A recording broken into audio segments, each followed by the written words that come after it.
Sepertinya salah. Gitu bukan lagunya, guys.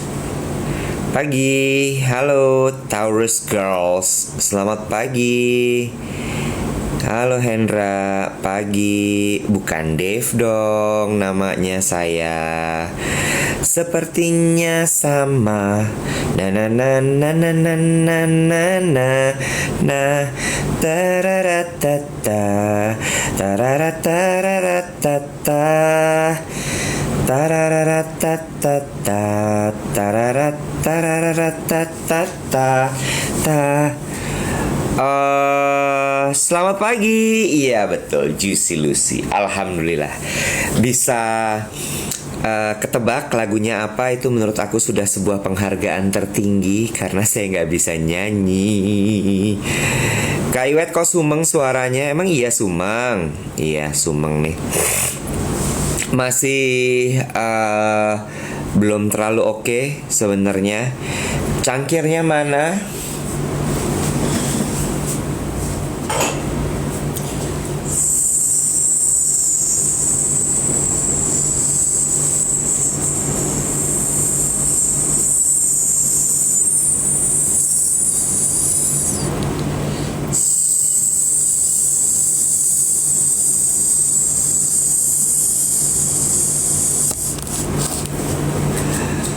Aduh, mana dia?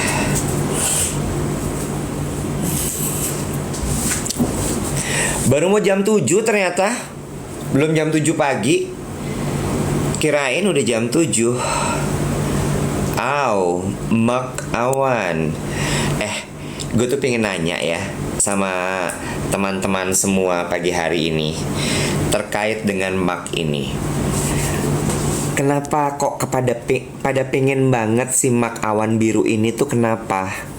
Kenapa kepingin banget sama Mak ini? Kenapa?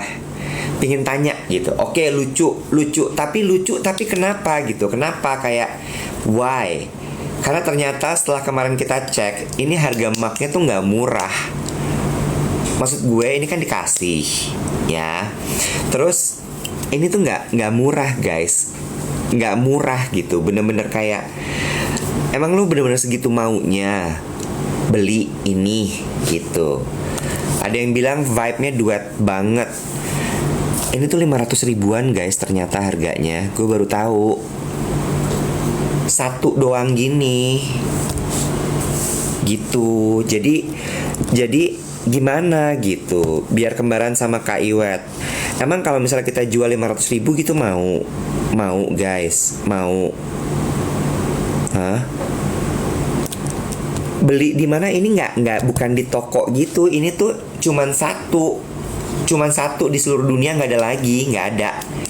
Ini tuh dibikin sama seniman keramik. Nah kan, ya jangan 500 juga tuh. Gue kata juga apa, riweh kan. Ini masalahnya bukan mass product guys. Ini bukan mass product, bukan beli di supermarket atau di toko gitu, enggak. Ya kan, puyeng kan? Nah, langsung pada bilang enggak sih, aku sih enggak. Kalau 200 sampai 300 masih oke.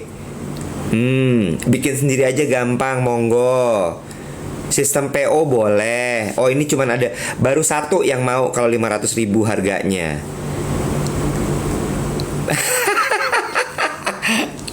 Coba mana ya, mau nggak beneran kalau misalnya harganya 500 ribu? Sasha bilang 500 tetap mau. 500 ribu guys. Nah, bilang Kak Iwet, maknya buat harga kaum mendang-mending dong. Ya gimana? Bukan gue yang bikin. Aku nggak bisa bikin ini, nggak bisa karena aku bukan seniman keramik. Ini tuh seniman yang bikin guys. Emang dia tuh belajar keramik, dia memang bikin pakai tangannya, dia lukis ini, diglasur abis itu gitu. Buat yang versi mininya kali yes, biar affordable lah. Bukan masalah ukurannya, karena bikin mug ini satu nih ya, harganya tadi segituan tuh, 500-an. Yang kedua adalah ini mug itu 2 bulan bikinnya. Manual satu-satu. Gitu. Zepa keke, sesuai cuaca aja, jangan sama kayak gitu. Lah bagaimana? Guys, Dave-nya mana guys? Aku juga nggak tahu nih. Dia ada di mana? Dave, nyaut Dave. Mak itu terlihat bagus karena Kak Iwet yang pakai. Nah, tambah kecil tambah ruwet bikinnya, betul. Versi geng duet low budget cari artisan yang lain. Nggak gitu caranya. Tuh, yuk yang mau aja, yang ribet nggak usah order. Nah, bener, kalau lebih kecil justru lebih mahal karena artinya bidang lukisnya juga akan semakin kecil, semakin rumit. Gitu. Sambil nunggu Dave untuk di follow akun duet @dvet_Dave Iwet. Sekali lagi dvet_Dave Iwet. Selamat pagi. Selamat pagi. Yes, betul. Tadi lagi ngomongin mak ya. Aku baru tanya, kalau harganya 500.000 gimana? Semua bilang, ya itu mah mahal. Gue bilang, ini masalahnya bikinnya 2 bulan. Bikinnya 2 bulan dan dibikinnya satu-satu. Artisannya cuma 2. Gitu loh, geng. Iya. Oke. Kalau ya udah, berarti kan kita sistemnya mau PO ya. Tapi teman-teman mau nunggu ya 2 bulan ya. Iya, satu ini harus PO. Yang kedua ini tuh 2 bulan. Jadi abis PO lo transfer 2 bulan dibikin baru dikirim. Jadi nunggu 2 bulan. Terus apa tadi? Dan teman-teman harus tahu karena ini dibikin satu-satu. Jadi nggak mungkin sama ya satu sama lain. Yang membedakan itu beda-bedanya itu loh. The defect-nya, pembedanya yang membuat nyeni gitu. Ini kayak pesan lukisan katanya. Itu. Terus kemarin tuh kita bilang kan mau ada tulisan di bawah sini gitu. Di bawah sini kan mau ada tulisannya. Jadi kalau abis minum kopi, minum teh atau apa, begitu abis kelihatan tulisannya kan. Itu ternyata masih satu-satu, Kak. Dan tulisannya tulis tangan. Tulisannya cuma bisa pakai 3 huruf ya. 3 huruf. 3 huruf. Lah kan kemarin gue bilang tulis tangannya cuma gimana sih 3 huruf tuh? 3 huruf, 3 kata. Oh, tuh jadi misalnya aku sayang kamu, cuman gitu. Iya. Tapi kan kalau misalnya kayak every day is a brand new day for us. Aduh, pajak, cannot. Ini bukan barang pabrik. Makanya gua kata ya teman-teman. Jadi sekalian kita belajar gitu untuk menghargai satu produk artisan. Ya, kita belajar menghargai bahwa buatan tangan itu mahal, teman-teman. Kenapa ada mesin pabrik? Itu sebenarnya untuk memangkas biaya manusia. Nah, kalau udah yang kayak begini nih, satuan, nggak ada lagi one of a kind, pasti mahal. Iya, tenang aja, lagi proses untuk harganya, lagi didiskusikan, tapi betul nggak 100.000. Betul kata Iwas, nggak 100.000 ya. 200.000 juga nggak bisa, Kak. Apa? 200.000 juga nggak bisa. Iya, nggak 100.000, nggak 200.000. Kita usahakan less than 600. Lu mah naik melulu, tadi 500, sekarang less than 600. Maksud gue ya 500 aja, udah paling benar. Iya, pokoknya nanti didiskusikan. Tapi gue setuju kita sama-sama. Iya, satu lagi kan nggak bisa banyak-banyak juga, Bo. Kita sama-sama belajar menghargai buatan tangan. Gini, kemarin lu baca nggak sih pada saat Hari Batik Nasional? Kenapa tuh? Bacanya di mana? Gue baca itu agak sedikit nelongso deh. Kenapa? USS Fit atau USS Indonesia ya? Pokoknya beritanya pakai bahasa Indonesia deh. Nggak tahu gue, nggak tahu Urban Sneaker Society. Pakai bahasa Inggris, sorry, gitu. Jadi dia pada saat Hari Batik dia merilis tulisan, dia bilang selamat Hari Batik bangsa Indonesia. Did you know bahwa jumlah pengrajin batik tahun ini tuh turun sebanyak sekian puluh % gitu.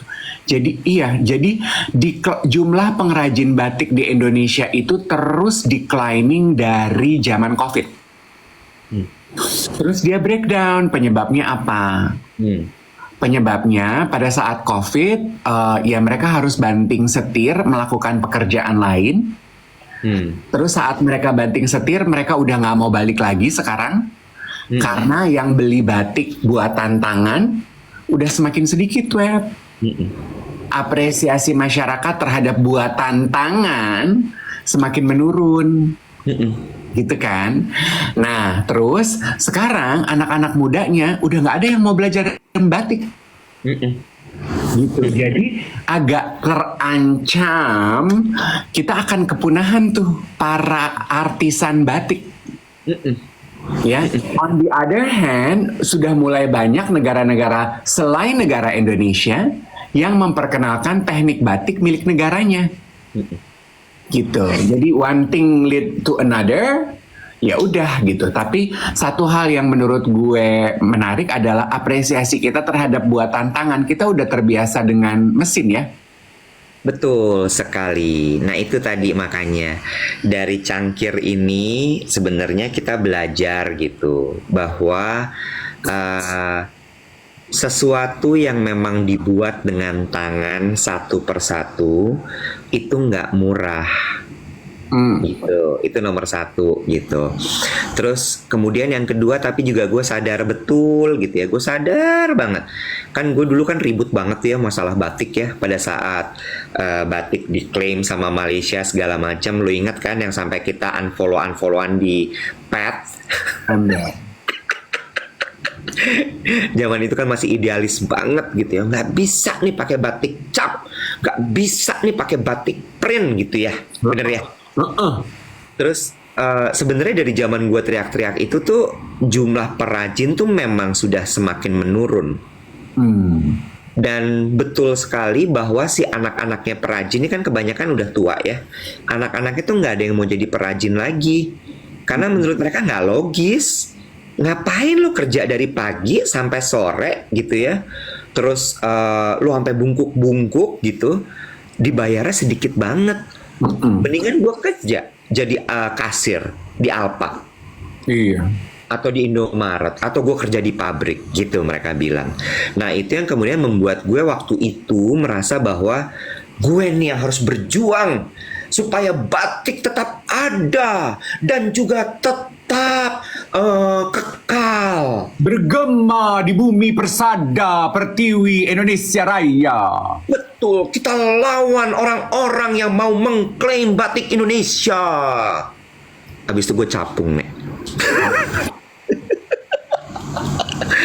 Karena capungnya tuh gini loh, Bo. Lu aja baca nelongso ya. Terus kan waktu itu tuh gue berusaha, oke, gue gandeng semua perajin itu, gue bantu mereka jualan gitu kan ya. Nggak ada yang mau beli, Bo. Gue bilang satu lembar harganya 2 juta, dibilang kain gini kok 2 juta. Ya kan? Di ITC mah gampang, ini mah cuman 200.000, 100.000 lah. Iya, betul. Sampai punya ya. Tadi kan ada yang komentar apresiasinya sih masih ya Kak, tapi daya belinya aja yang udah turun. Oke, betul. Memang itu juga pada sebagian besar lini masyarakat betul ya, Wet ya. Daya turun banget nih gara-gara COVID. Banget. Kemarin kan gue meeting lagi sama insurance company ya, belum boleh gue sebut namanya insurance-nya apa. Terus udah Sebut gitu saja dia ayam. Sekarang kita kalau yang misteri nggak boleh nyerempet ayam deh pokoknya. Ayam ya. Sebut saja dia asuransi ayam gitu. Terus gue bawa tim gue yang Gen Z, bener-bener fresh baru lulus kuliah, Bo. seada-adanya baru lulus kuliah. Terus ditanya gitu sama brand timnya asuransi itu. Kamu udah punya asuransi? Belum, gitu kan. Terus udah gitu, kenapa? Ya kan masih ada ayah sama ibu aku, gitu. Terus kamu nggak tertarik untuk beli asuransi gitu, produk asuransi? Dia bilang, belum. Kenapa? Nanti aja kalau udah mau menikah. Pada saat itu income kami sudah jadi satu. Jadi uangnya sudah lebih banyak. Terus kan digali terus ya. Kamu kebayang nggak sih kalau kopi es kopi kamu itu tuh ya, kan dia bawa es kopi gitu ya. Selalu kan anak-anak muda itu kan kalau meeting laptop di sini, es kopi di sini gitu ya. Oh gitu. Tata-tataannya gitu tuh. Tata-tataannya gitu. Laptop di sini, terus es kopi tuh di sini nih, gini. Gitu jalan. Anak Gitu. muda. Ini lanyard. Begitu. Terus tas tuh, gembol gitu. Pusing gitu. Tote. Gitu kan. Terus Gitu. Barijeng kalau ditanya gitu kan ya. Aduh pengen begitu gue. Iya, terus ditanya, kamu tahu nggak es kopi kamu tuh kalau kau dikumpulin sebulan bisa loh beli asuransi. Terus dia gini diam. Oh gitu mbak. Jadi memang lebih memilih ya yang hari-hari aja dulu gitu, apalagi batik ya, Bo. Iya. Bayangkan loh. Padahal ya sebenarnya ya analogi atau perbandingan jajan kopi lu itu kalau dikonversi rupiahnya untuk investasi itu kan kayaknya dari zaman lu masih jadi penyiar hard rock udah sering didengungkan ya. Kita pikir itu udah bosen deh orang denger itu, please try to send new message gitu ya. Tapi ternyata enggak ya. Banyak orang sekarang yang masih belum tahu. Belum. Benar. Jadi maksud gue tuh kayak analogi. Jadi memang kesimpulannya adalah memang masyarakat kita tuh masih konsumsinya tuh yang harian aja dulu. Iya. Kejauhan tuh ngomongin batik tulis, batik cap, mikirin perajin, beli produk asuransi, investasi, riweuh. Kan memang gitu, Wet. Kita kan cenderung cuman mau merhatiin apa yang ada di depan aja. Benar. Terus ada yang bilang, tapi kan kopi cuma 5.000 Kak. Coba 5.000 kamu kali 30. Oh 5.000 itu ya, lo perhatiin gak sih Iwet ada tukang gerobak kopi yang tulisannya 5.000 gitu. Iya. Itu juga menurut gue ide printer deh tuh. Dot matrix gak printernya? Gue tuh pengen ngomong tapi kok kayaknya engsel gue masih capek untuk digerakin, tau gak lo? Abis ngapain emang engselnya capek digerakin? Gue flu Mali, ini gue lagi bindeng lagi. Ya lagian udah flu pakai pergi-pergi kemarin keluar. Kemarin aduh ya Allah itu pengantin gue nggak bisa bilang enggak. Bukannya lo kemarin acara parfum sekalian. Nah, kan harusnya kan ketemu pengantin pulang. Kudunya. Anyway, tadi gue mau bilang apa? Nah itu juga ide hebat loh yang bikin itu. Itu ide bisnis yang muncul karena keterbatasan loh. Betul.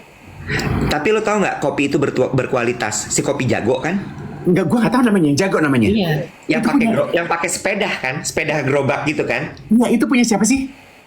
Itu tuh geng-geng. Sebenarnya itu geng kopi Puyang tuh. Oh, geng kopi Puyang. Hebat loh. Geng kopi Puyang. Apa jangan-jangan mereka tuh yang mempopulerkan jingle Ayo Bang Jago, Ananana Bang Jago gitu.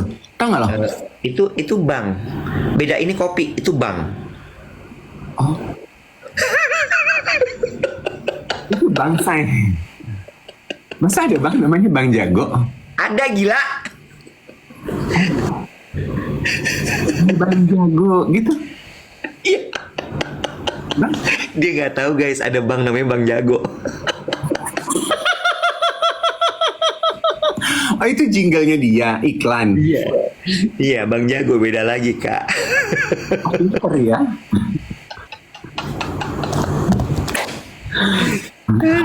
poin gue adalah kan dia melihat orang-orang sekarang doyan banget ngopi 50-70 ribu mungkin tidak bisa buat semua orang ya.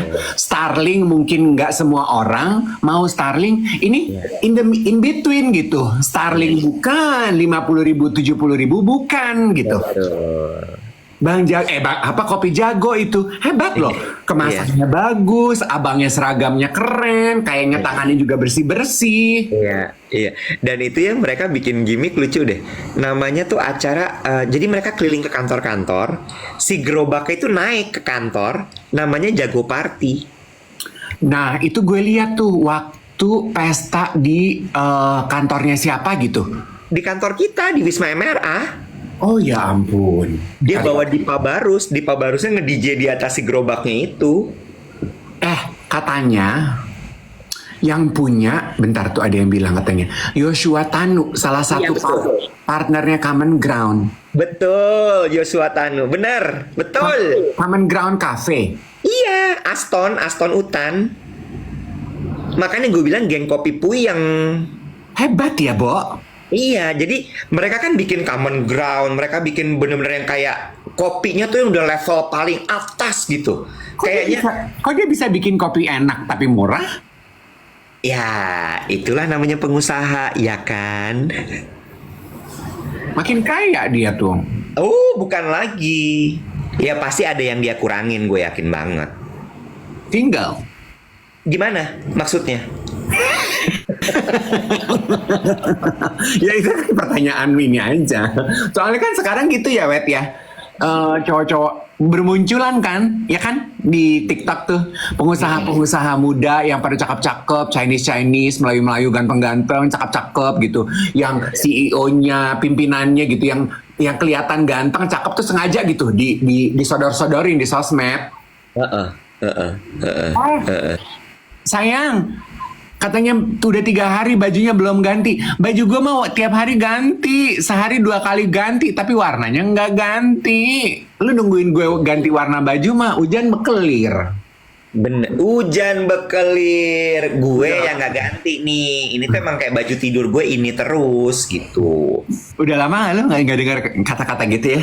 Ya, hujan bekelir. Itu apa sih artinya, Mbak? Nggak tahu, dulu mak gue gitu. Kan gue bilang gini, ya udah aku tunggu aja nanti kalau kamu punya uang ya ma, baru aku boleh jalan-jalan. Nggak usah ditungguin kapan mama punya uang. Nanti hujan bekelir baru mama punya uang. Gue pikir gini, aduh, ya udah deh gue tungguin hujan bekelir. Bekelir deh. Yang penting gue jalan-jalan. Gitu, Bo, ceritanya dari Hari Batik. Tapi miris ya, memang ya. Di saat kita semua kemarin tuh kayaknya hingar-bingar. Gue kan kemarin meeting di WTC tuh ya. Gue meeting di WTC di Sudirman ya. Itu lu seneng deh ngeceng di situ. Gue dulu World Trade Center. Iya, World Trade Center yang di Sudirman depannya Le Meridien. Seneng lo pasti di situ tuh. Gue pernah ke situ tuh mau ngajar public speaking 2 hari. Gue 2 hari tuh berasa kayak Barbie karir gitu. Gue tata baik-baik baju gue, jangan sampai satpam ngelihat gue tuh gue pedagang keliling gitu. Iya benar. Terus dia meragukan gue nggak boleh masuk. Gue tata baik gitu. Emang sih kantor-kantor gede tuh intimidating ya buat gue. Iya, tapi seru gitu kan, banyak kafe-kafe juga di situ. Terus orang tuh lalu lalang. Kemarin semua pada pakai baju batik semua di sana gitu. Lu pernah? Iya sih. Gue tuh kalau orang-orang berlalu lalang yang kayaknya semua orang hilir mudik dengan tujuan yang jelas dan semua terburu-buru gitu ya. Lu suka minder nggak? Suka apa? Suka minder nggak? Lah kan gue salah satu dari mereka. Lu nanya gue kan jalannya kenceng banget. Iya sih, aduh, ouch, sakit. Tapi nggak apa-apa. Ada masanya nanti gue akan mungkin minder juga melihat mereka. Atau mungkin gue nggak minder, cuman ngomong ini udah pernah. Sakit banget jawabannya.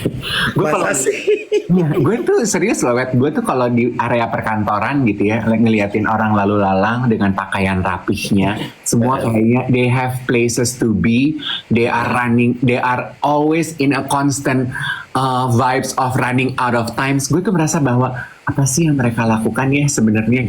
kok gue nggak seterburu-buru itu ya gitu, apa ya gitu loh. Gue selalu nanya gitu. Makanya gue kalau di Asta gue suka tuh duduk ngopi sendirian, gue ngeliatin orang-orang, karena kan orang-orang di situ juga kan kayaknya seolah-olah gue tuh sibuk banget, Nyet, gue nggak punya waktu untuk bertegur sapa sama lo, I got no time to spend gitu.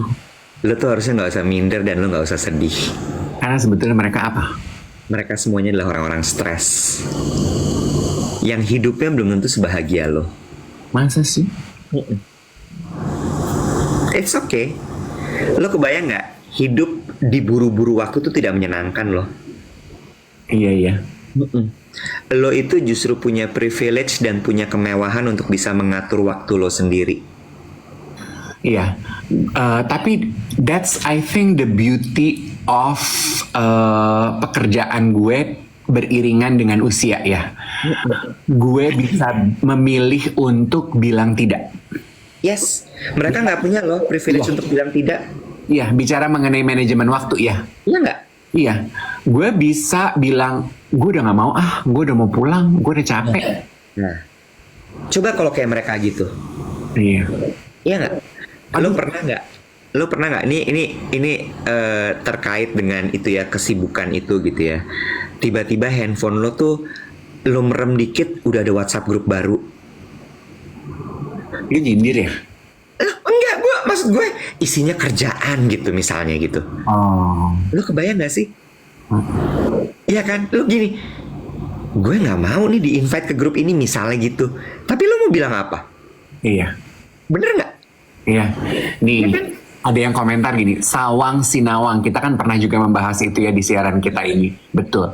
Terus ada yang komentar gini, umur 45 Kak kayaknya baru bisa merasakan privilege itu. I somehow agree loh. I somehow. If you play this game of life correctly, umur 45 mungkin teman-teman bisa merasakan itu. Ada yang komentar gini, aku kerja sampai nangis Kak. Aduh. Tuh kemarin si anak Gen Z itu lagi tuh si Ara tuh kan, kemarin Ara kan ikut meeting sama gue soalnya. Terus abis itu dia bilang gitu, temen-temennya kan baru mulai tuh ya, ada yang baru intern, ada yang udah mulai kerja segala macam. Itu dia cerita gitu, wah teman-teman aku sih kayak udah bener-bener literally nangis di hari pertama, baik di kantor maupun saat pulang kerja. Sebulan kerja nangis, itu tuh kayak udah ya welcome to the real world gitu. Iya kan? Iya. Ini bicara mengenai the real world ya. Since entah kenapa komentar teman-teman di sini tuh jadi banyak yang berkeluh kesah mengenai sulitnya bekerja di dunia sekarang gitu ya. Kita tuh punya janji loh masalah pekerjaan yang ditagih oleh salah satu pendengar kita, Wet. Apa tuh? Kontennya majalah Cosmopolitan yang janji kita bahas. Aduh, stres tiap hari sampai asam lambung. Sekarang di KTP disuruh resign. Jadi ini double cover Cosmopolitannya. Depannya A to Z ya bacanya ya. Boy band Korea. Belakangnya Raisa.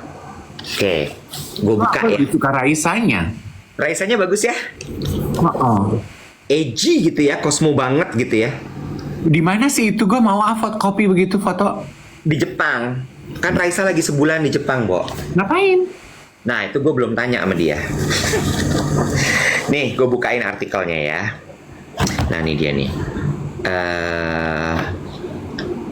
Bukan. Sebentar ya. Lu ngomong dulu dong sambil gue cari. Gue tuh dulu ya waktu gue siaran radio umur 20-an, Cosmopolitan Magazine adalah majalah wajib yang harus gue baca. Kalau sekarang gue udah gak pernah baca lagi. Gue udah berasa ketuaan saya baca Cosmopolitan Magazine. Karena memang rupanya majalah itu ditujukan untuk 20-an ya, Say. Oh tuh, Raisa lagi tur di Jepang ya. Oh. Judulnya Cosmo banget ya. Laid Off. Ayang, mirrornya dibalik dong. Kameranya. Repot nih. Bisa. Coba kasih lihat. Laid off, what you need to apa nih? Address ASAP. Nih, kalimat pembukanya gini, Bo. Gue bacain ya. Sedang menikmati secangkir kopi sambil menatap layar laptop yang penuh dengan jadwal deadline tentu sudah membuat Anda merasa tertekan. Baru satu. Belum lagi harus berhadapan dengan klien untuk membahas proyek terbaru. Di tengah pertarungan Anda dengan pekerjaan yang tidak ada hentinya, tiba-tiba muncul notifikasi email dari perusahaan menyatakan bahwa mereka akan melakukan layoff terhadap karyawan. It's a real story. Oh, ini diangkat dari cerita nyata. Wah, layoff itu sekarang bukan lo dipanggil HRD gitu, bukan. Gimana? Bener-bener by email. By email terus udah gitu lo dikasih tahu bahwa lo kena layoff bla bla bla bla bla, lo kembalikan semua akses lo aset kantor bla bla bla bla bla, and then you may leave. Itu beda tuh ya, tadinya jalan laptop sama kopi tak tak tak tak tak tak, begitu di layoff bukan laptop sama kopi ya, say. Laptop sama tisu. Exactly. Kebayang nggak lo? Nah dia dibilang di sini tuh gue baca poin-poinnya aja ya, karena kalau dibacain semua habis siaran kita, bener nggak? Nomor satu adalah it's not just about losing your job. Kadang-kadang ada yang pekerjaan itu udah jadi identitas kita. Bener nggak? Makanya pasti hancur banget ketika lo mengalami itu. Mau nggak pembahasannya kita poin yang menarik ya, kita point out terus kita diskusi bareng-bareng. Boleh. Bagian itu ya. Sometimes we identify ourselves with our job, ya. Correct.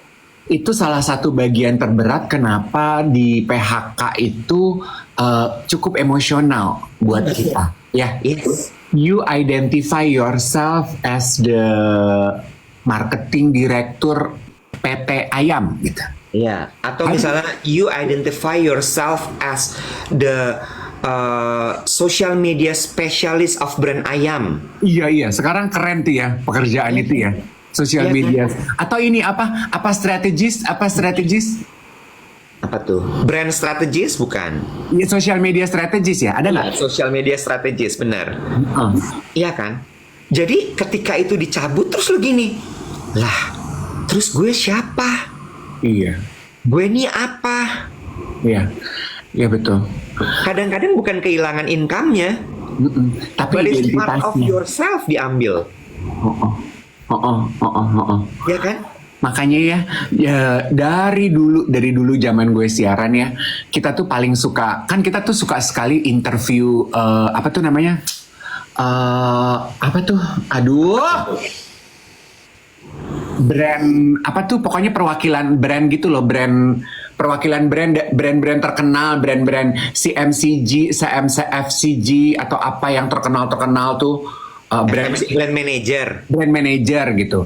Kan kadang-kadang brand manager itu suka pada ngenges ya, karena merasa gue itu adalah brand manager perusahaan internasional gitu.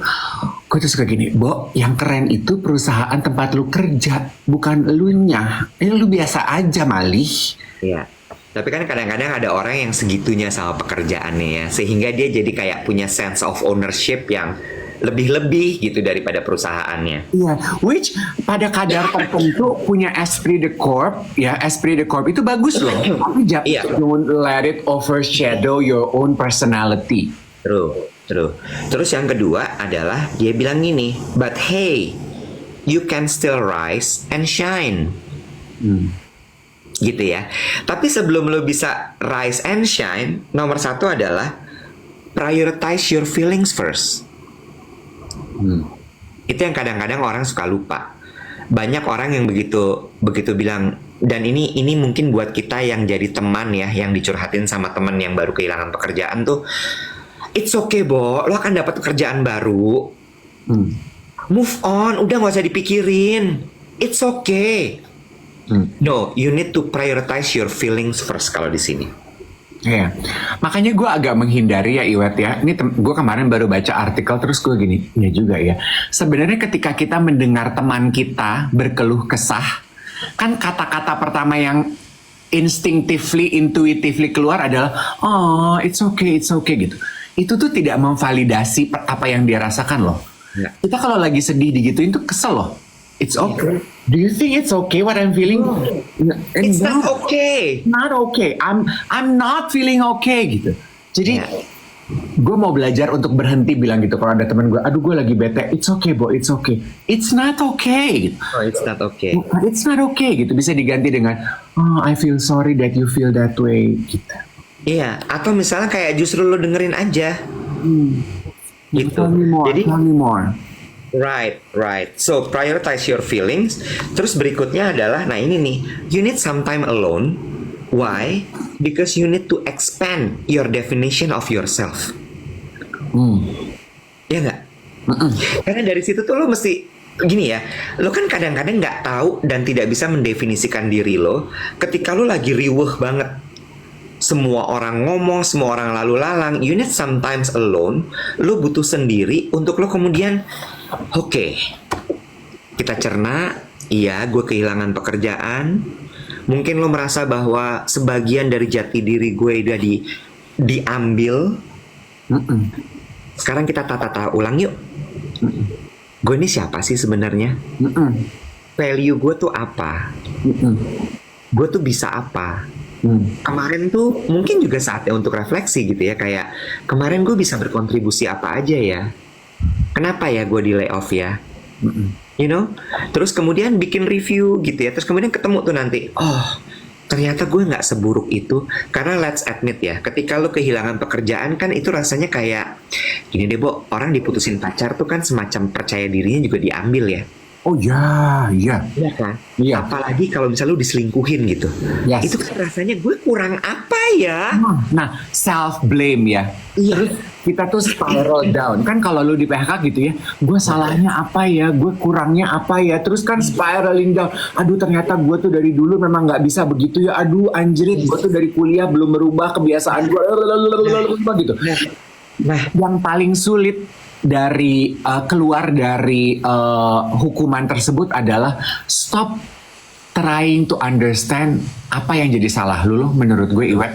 Karena most of the time udah it's not udah bukan masalah lagi, ini salah lu apa bukan, iya gak sih? iya. Sometimes it just happen the way it is. Nggak ada hubungannya dari lu salah apa enggak. Yes. Setuju nggak? Bener, setuju. It is meant to be. Yes. Makanya kan di sini dibilang gitu, expand your definition of yourself. Supaya apa? Supaya lo bisa tahu gitu. Oh, gue nggak seburuk itu kok. Gue masih bisa berfungsi kok. Gue masih bisa berguna kok. Ya kan? Nah, satu hal nih, hopelessness is temporary. Hopelessness is temporary. Ini nggak akan selamanya kok kayak begini. Ya kan? Ini nggak akan selamanya kayak gini. Karena kan selalu dibilang gitu ya, bahwa perasaan tuh kayak awan kan. Iya, you need to acknowledge. Makanya mak lu awan. Oh. Padahal bisa juga loh perasaan tuh kayak kentut. Bisa aja, karena habis perut hilang dia. Kan awan gitu kan maksudnya kan? Iya. Hadir, ada, terus lewat gitu kan? Iya.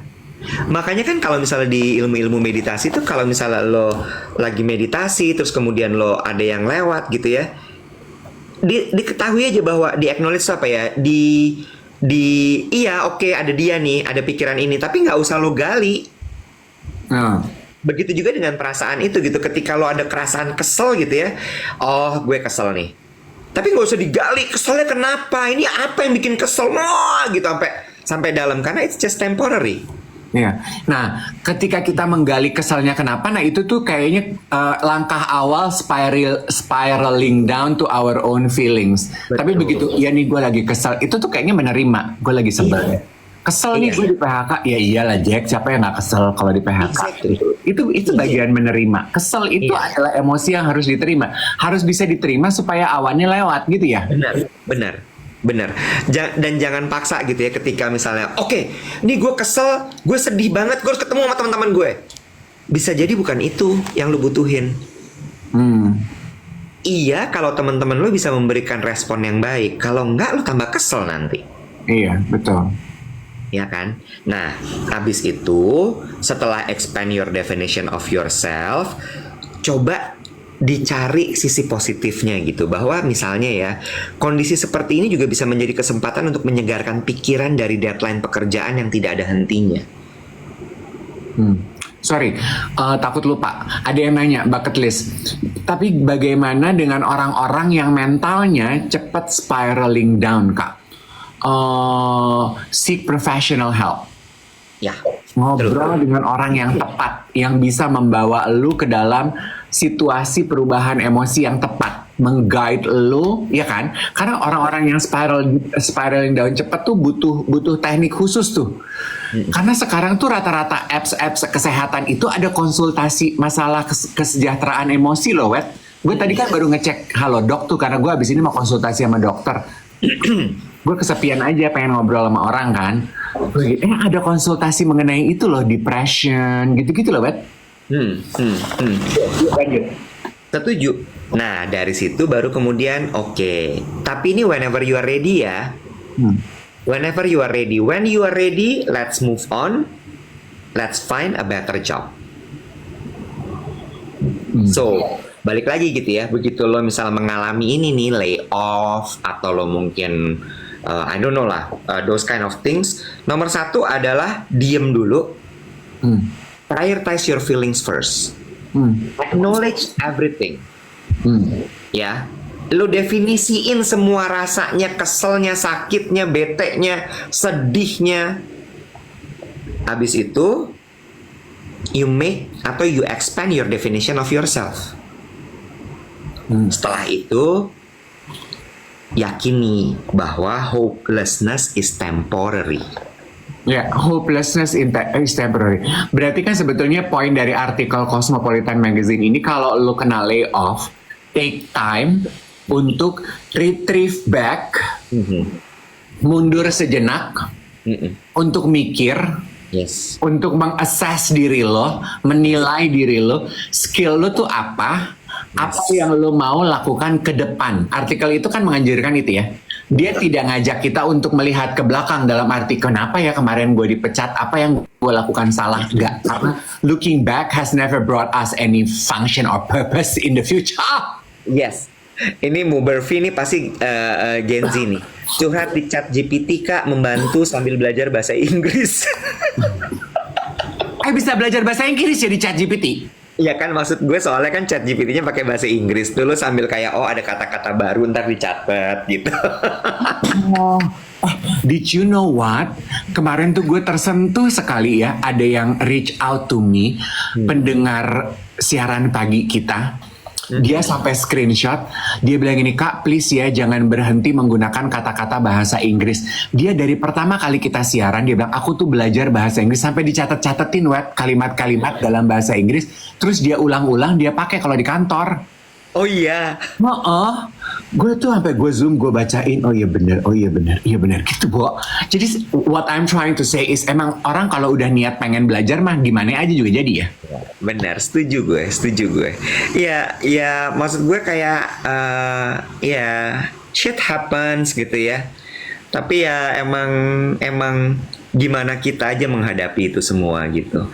Dan layoff tuh bener-bener tadi di artikel Cosmo tuh tadi bener banget tuh yang pembuka tadi. Lo lagi diam, lo lagi ngopi sejenak, istirahat, break, terus lo baca laptop lo lagi, tiba-tiba masuk pengumuman kalau lo kena layoff. It's crazy. Kalau dulu kan orang dipecat kan kena layoff kan dipanggil sama HRD gitu ya. Begini, begitu, apa segala macem ini. Sekarang udah nggak ada. Bahkan ya kadang-kadang nggak personal, Bo. Dibikin listnya. Astaga. Here are list. Kan kayak, hah? Gitu. Karena kan udah sekarang layoff kan massal ya, Bo. Iya. Gitu. Well, aduh jadi sedikit gloomy ya, tapi nggak apa-apa teman-teman, persenjatai diri dan perlengkapi diri kalian kalau memang kalian sedang ada di dalam situasi yang sama. Sekejap gue ngambil kopi. Adik kromosom bilang, I was in that position last May. Adik, I hope you are in a better position, in a better state right now. Karena bulan Mei kan, April, Mei, Juni, Juli, Agustus, September, Oktober. Udah 5 bulan ya berlalu ya sayangnya. I hope you are in a better state of live ya, sudah ada perubahan positif. Betul. Emang tahun ini tahun bersih-bersih, say. Gila sih, tapi menurut gue emang kayak, dan lu tau gak sih, kalau dulu itu kan orang tua kita ketika kita bekerja, gue nggak tahu ya, I don't know your parents gitu apa nggak. Kenapa lu mau ngomong apa? Nggak, gue mau cerita aja. Nggak duluan. Nah, kayak gitu kan. Terus apa namanya, masalah kerjaan tuh kayak bokap gue, kamu bergabung di institusi apa? Terus gue kayak, institusi? Karena gapnya bokap nyokap gue sama gue tuh kan jauh sekali ya. Mereka masih berpikir bahwa mereka boomers kan. Kalau kerja itu, bahkan bokap gue angkatan perang. Kalau bekerja itu lo harus kerjanya adalah di sebuah perusahaan, institusi, di mana lo bekerja di balik meja. Sementara di zaman gue tuh udah mulai yang jenis pekerjaan mulai beraneka rupa kan. Ada yang penyiar radio, buat dia tuh penyiar radio tuh apa gitu. Freelance tuh apa gitu. Ada orang bekerja dapat uang tapi nggak terikat pada satu institusi tuh nggak paham dia. Dia nggak paham itu gitu. Terus apa namanya? Di zaman sekarang lebih gila lagi, karena kalau gue sebelum ke zaman sekarang, kalau zaman kita dulu kerja itu kan kita kan Gen X sama milenial awal ya. Satu, lu dapat uang pensiun nggak? Dua, lu dapat asuransi nggak? Lu dapat those kind of things yang lu harus bukan, jangan mau jadi karyawan kontrak gitu ya. Lu harus jadi karyawan tetap yang kayak gitu-gitulah. Sementara zaman sekarang, dikit banget perusahaan yang meng-hire karyawannya sekarang sebagai karyawan tetap. Udah, iya, I heard that tuh. Udah mulai sedikit kayaknya ya. Udah mulai nggak ada kayaknya. Jadi nanti satu hal ya, lo sebagai pipinya Emma sama Ethan nanti, lo harus belajar soal itu. Karyawan tetap sebuah ilusi. Maksud gue gini, bukan, mungkin di zamannya Ethan sama Emma nanti udah beda lagi tuh, udah bukan karyawan kontrak. I don't know, gue nggak tahu namanya apa lagi. Karena di zaman sekarang ini sangat sedikit sekali perusahaan yang benar-benar meng-hire karyawan tetap. Semua kontrak. Ya karena zamannya nggak stabil. Berarti gue menang banyak ya. Kalau dulu kan teman-teman gue yang kerja kantor pegawai tetap tuh kayaknya tuh menang ya, say. Apa lo kerjaannya kontrak gitu? Apa benefitnya? Gak ada benefit lo kerjaan lo. Lihat lo sekarang. Exactly, sekarang tuh sampai di titik dimana lu punya kerjaannya udah bagus banget.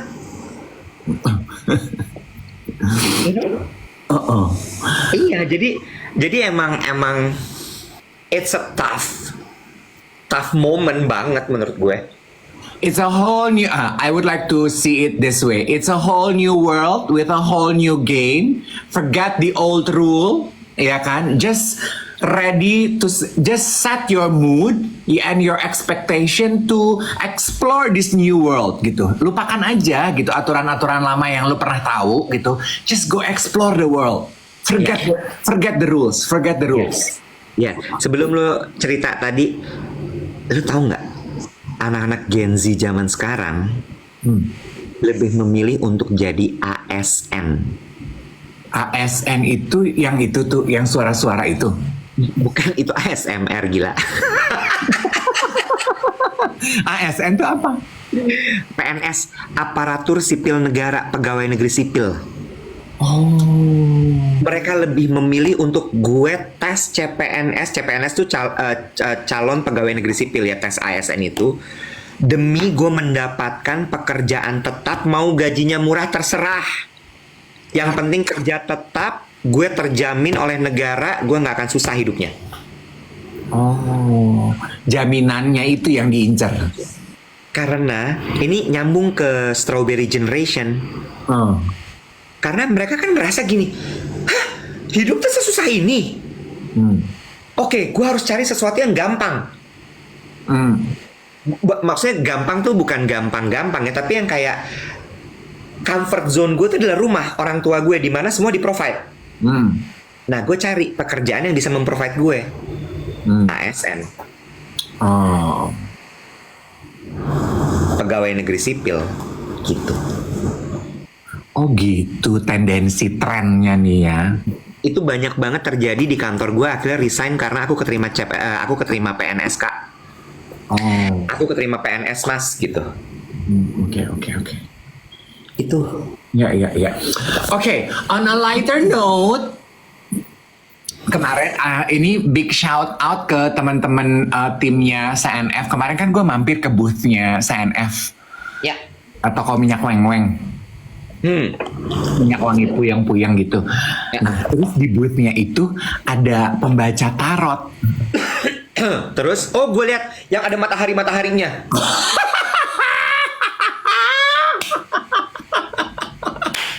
Magistus Miftah namanya. Namanya magis ya. Namanya Magistus Miftah gitu ya. Gue kan juga gini, ya ampun aku tuh ternyata gue udah pernah ketemu dia tapi nggak sempat ngobrol. Gue bilang, iya aku tuh sering lihat loh kamu di TikTok gitu. Iya sama kak, aku juga suka ngeliatin konten kakak di TikTok. Terus ya udah, dia seru loh Wet. Oh ya? Itu juga yang ingin gue sampaikan adalah, lo tahu kan, tiap orang kan kita kalau ketemu orang itu punya vibe dan different energy, iya apa enggak? Ya. Kalau gue lagi on a bad day mungkin energi gue judes gitu, gue nggak ramah gitu. Nah tapi kalau Miftah ini tuh gue melihat bahwa di balik dandanan dia yang serba grandiosa, dia tuh nggak ada energi toksik sama sekali loh. Masa? Zero toxic energy. Oh ya? Dan dia tuh tipe yang nggak mencari validasi orang lain. Lo mau terima gue syukur, lo nggak suka sama gue nggak kenapa-napa. Oh ya? Dan menurut gue energi orang yang kayak begitu tuh yang paling asik, Bo. Terus kan gue gini, mau dong aku diramal. Terus dia gini, iya aku bukan peramal Kak Dev gitu. Aku tuh cuman bisa membagikan solusi tapi mediumnya dari kartu tarot. Jadi Kak Dev tanya aja misalnya ada problem apa, ntar kita tanya gitu. Nanti aku ceritain kartunya kayak tukang dongeng gitu. Gila, lucu loh. Lucu tuh maksudnya it's quite a funny experience, bukan kayak pengalaman yang kayaknya hokus pokus serem gitu, enggak.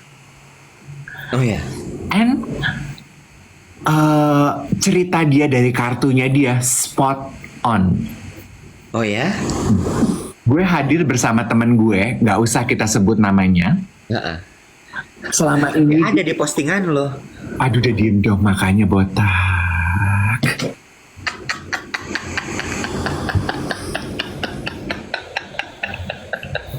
Selama ini dia pikir dia itu punya mommy issue. Ternyata kebalik, dia itu daddy issue. Jadi gini, Kak, untuk bisa agar kakak untuk bisa mendapatkan apa yang kakak inginkan dalam hidup, kakak harus memaafkan apa yang papanya kakak lakukan kepada kakak. Memaafkan dan menerima dan mencintai papanya kakak, Kak. Temen gue pucet loh. Oh ya. Kayak jempol diikat abis maraton di Berlin. Kayak tahu aja lu. Katanya gitu kan jalannya. Abis maraton di Berlin. Gitu.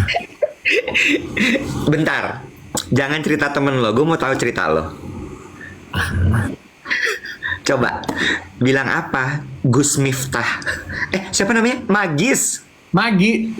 Gue udah apalin. Magistus Miftah. Iya. Tus Miftah bilang apa soal lo? Lo nanya apa? Coba. Jangan ceritain temen lo dong. Lo ceritainnya lu. Gila ya lo. Gila.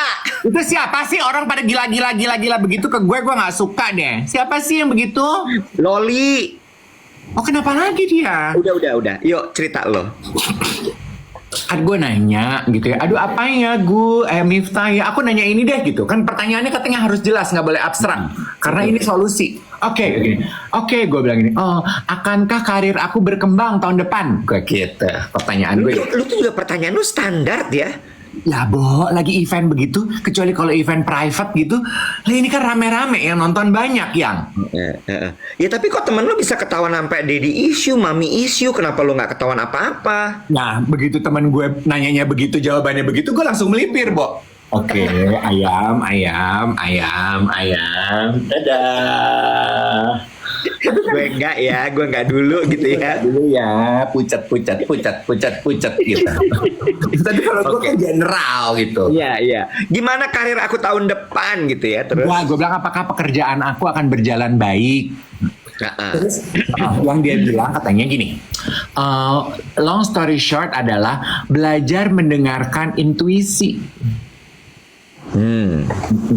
Karena kamu tuh Kak Dev sudah ada di dalam fase lu tuh bekerja udah bukan nyari pengakuan, ya uang pasti, tapi ada orangnya kan yang awal-awal dulu kan kerja cari duit, lu tuh sekarang kerja karena emang seneng. Jadi intuisi aja, kalau emang mau bilang mau, kalau nggak mau bilang nggak mau. Intuitif dan selektif tuh dua kata itu. Intuitif dan selektif tuh. Gitu. Apa kau rasa dengan kalimat itu? Gue sama manajer gue ketawa-ketawa aja karena gue gini, ih ya ampun, ih kok bener. Dan emang bener, Bo, karena gue tuh baru memilih pekerjaan yang gue bilang ini ke Mbak Wati, kayaknya gue nggak, bukan itu deh Mbak yang gue pengen, bilang enggak deh gitu. Maksudnya 5 tahun lalu mungkin gue akan, Bo ini duit loh, masa sih nggak dikerjain, walaupun nggak pengen, dipengen-pengenin aja boleh nggak sih gitu. Iya. Kalau sekarang gue gini, enggak deh Mbak, bukan itu kayaknya yang gue pengen, enggak deh. Oke. Bagus.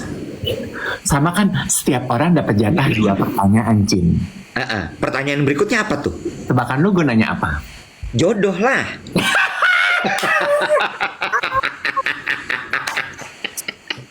Oh aja deh, Lu mah kayak open book buat gua. Lu baru mau tarik napas juga udah tahu gua lo mau ngapain. Apa dia kata? Katanya dia begini, keluar rumah mas, begaul. Nggak akan ketemu kenalan kalau di rumah melulu. Tapi sebenarnya ya, itu tuh bukan literally lo di rumah lo, karena lo nggak selalu di rumah menurut gue. Tapi lo emang nggak bergaul, setuju gue sama dia. Iya, dia bilang gini, karena gini mas, iya kamu kerja banyak ketemu orang, tapi energi kita kalau kerja tuh beda ya. Tapi kalau kamu keluar sengaja, oke, bukan karena pekerjaan, aku memang cuman pengen main gitu. Aku mau nonton, aku mau nonton fashion show, aku mau ketemu teman-teman. Beda, kamu akan kenalan sama orang, kamu akan lihat ini, kamu akan lihat itu. Nggak keluar rumah yang karena urusan kerja gitu loh mas. Kak, dia manggil gue kakak ya. Gue sama dia. Gitu. Makanya kalau gue ajak meeting ikut. Meeting pekerjaan PA. Ya tapi kan paling nggak lu ketemu orang. Atau lu perbolehkan gue di dalam meeting gue bermain-main. Bisa, nggak apa-apa, nggak masalah. Sama relax dikit kali. Iya, sama dia juga bilang gitu loh, Cin. Nah ini bisa teman-teman aplikasikan nih kalau teman-teman single nih, Cin. Ya, dia bilang gini, sama Kak, dalam berkomunikasi, dia bilang gitu, dengan calon gebetan kek, dengan kenalan baru kek, nggak usah terlalu dipikirin strategi, rencana, harus gini, harus gitu, nggak usah, ngalir aja, deket aja, sebagaimana deket sahabat, dari sahabat jadi saudara. Jatuh cinta yang udah dari temen, terus rasa saudara itu paling awet, kata dia gitu. Apakah ini tanda bahwa jodoh terdekat saya adalah teman dekat yang akhirnya rasanya seperti saudara? Siapa, Bo? Nggak tahu. Jangan gue ya. Inajong.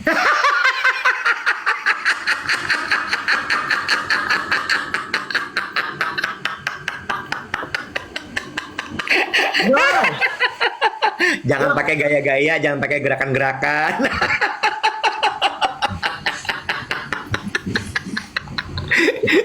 Iya, tapi menurut gue iya, berteman deh.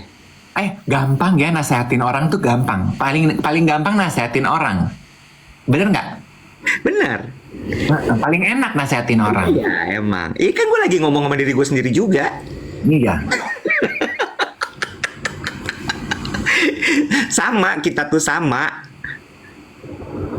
Tuh diajak kopdar yuk kak yuk gitu. Oh iya benar. Oh iya bener apa?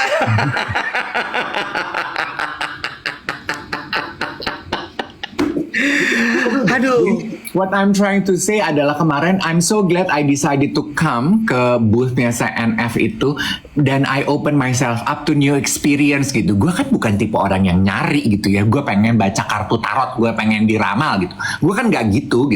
I do it for sama. Oh my god, gue mau cerita satu pengalaman lagi.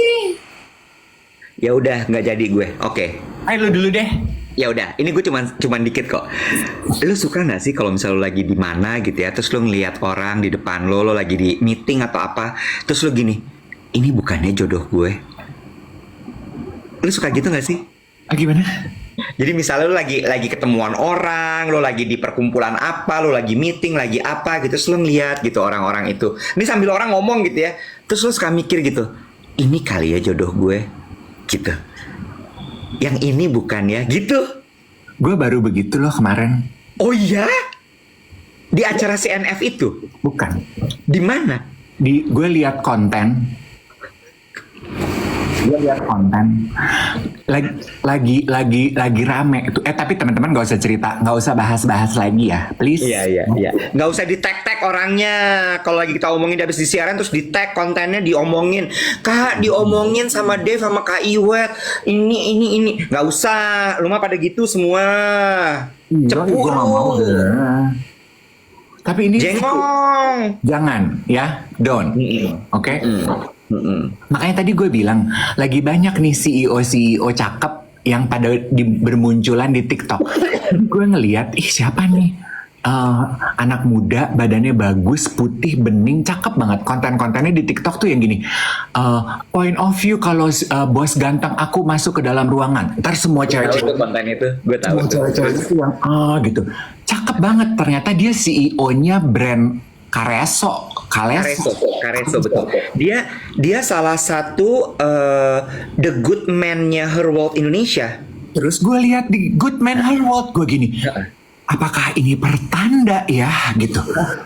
Kok muncul terus? Nah itu gue kan lo nanya, lo pernah nggak ngelihat orang yang gini? Apakah ini? Jawabannya berarti pernah, baru terjadi kepada CEO Kareso. Gue ngeliat itu gue gini, apakah ini jodohku?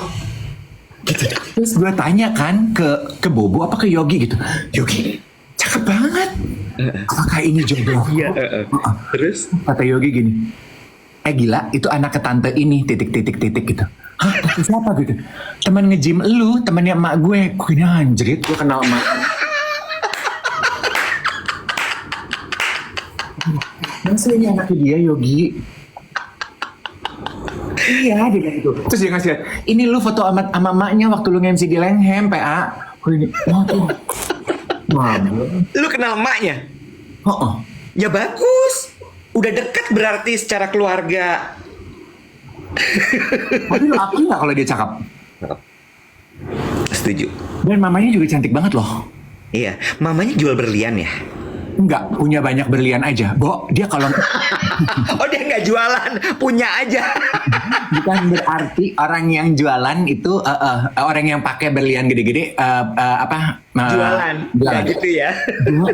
Satu-satunya perempuan yang nge-gym berliannya nggak dicopot, berliannya segede-gede heho. Desa. Diana. Iya. Tapi gue pengen bilang sama si anak itu. Apa? Celananya jangan ketat-ketat, udah nggak model. Ih jangan, biarin aja yang.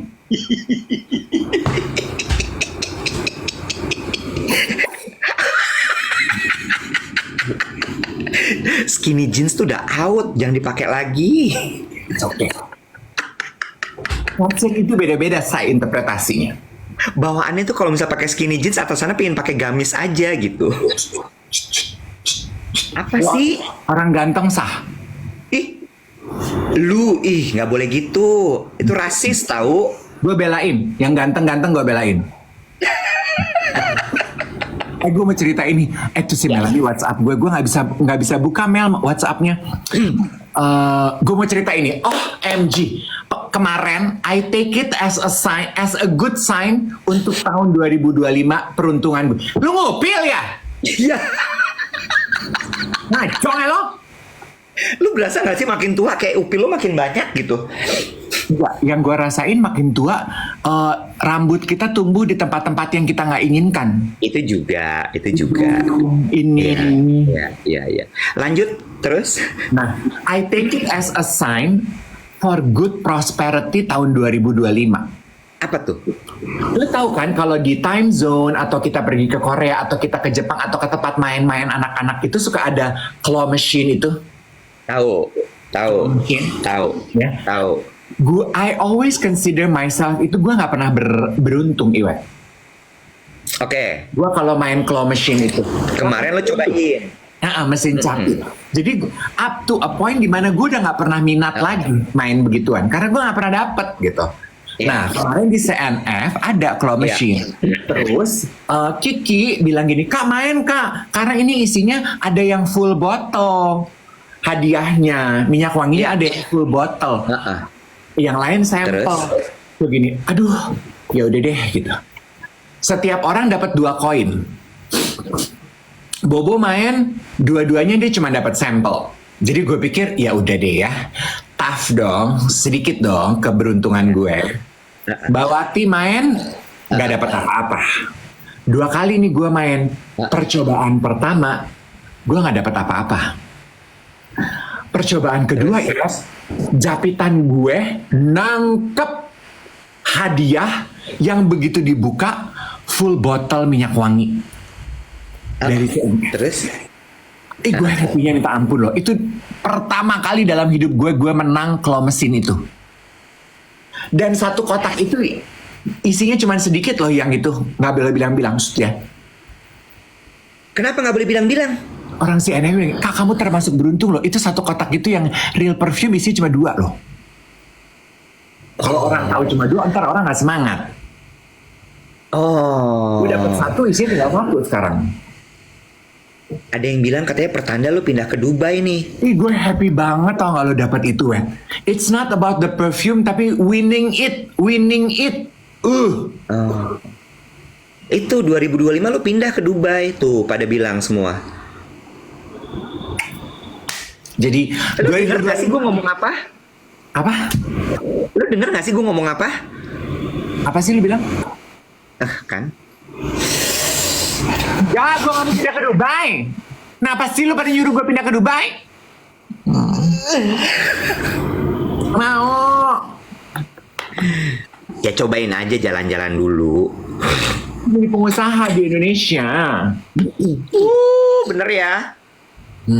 Aku mau jadi apa tuh selfpreneur. Gue jangan don't judge me ya. Tapi kalau ada orang bilang aku pengen jadi entrepreneur Kak, aku pengen jadi selfpreneur, aku pengen jadi pengusaha Kak, gue suka gini loh. Gak usah, ngapain sih? Kenapa? Lu takut banyak saingan? Ya, gue bukan masalah saingannya. Gue kan gak apa-apa sama saingan. Tapi nyakitin diri, ngapain? Gak usah.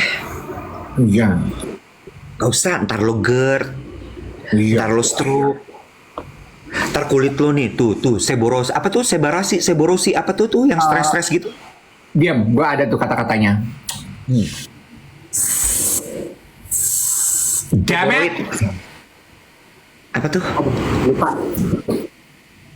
Apa? Psoriasis. Apa? Psoriasis. Ya itu. Bukan seborrheic dermatitis nih tuh. Nanti gue mau ke dokter Wijaya nih. Psoriasis. Nah, ini gue mau ke dokter Wijaya nanti sore. Udah balik lagi nih, ya Allah. Tanyain dong sama dokter Wijaya. Kayaknya gue flu nggak selesai. Obatnya apa ya? Beda dokter. Nggak berarti gelarnya dokter semua penyakit lo tanya ke dia. Nggak gitu cara mainnya. Nggak gitu cara mainnya. Dia dokter kulit ya, SPKK. Bukan spesialis kulit dan keluhan, bukan spesialis kulit dan kelamin. Ya, siapa tahu spesialis kulit dan kawan-kawan.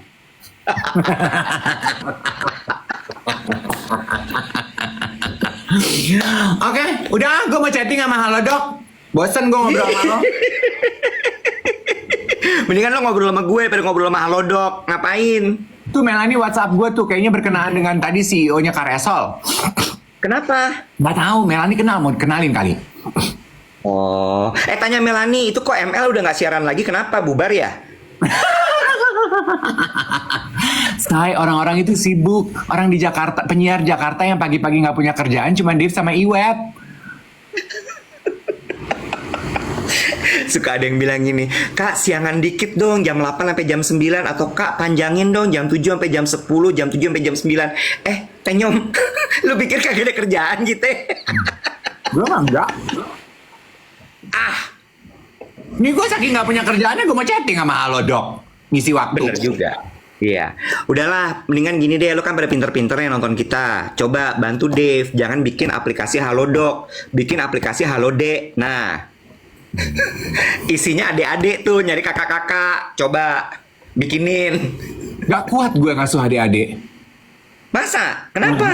Nah itu besok kita bahas ya. Gue tuh nggak bisa Iya. ngasuh adik.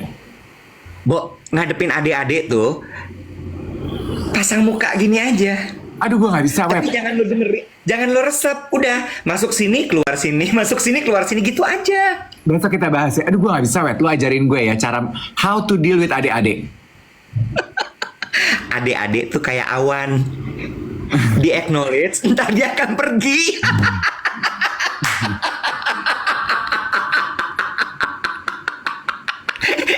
Ya, semua tuh kayak awan. Lo acknowledge sebentar, biarin dia nanti pergi. Jadi begitu lu ngelihat adik-adik di food court gitu ya, lu ngelihatnya bukan adik-adik, bukan gitu.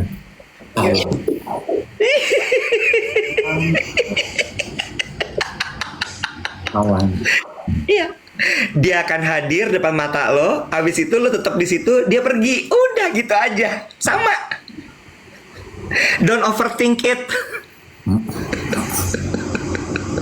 Soalnya Iwet lebih pionir dalam mengasuh adik-adik.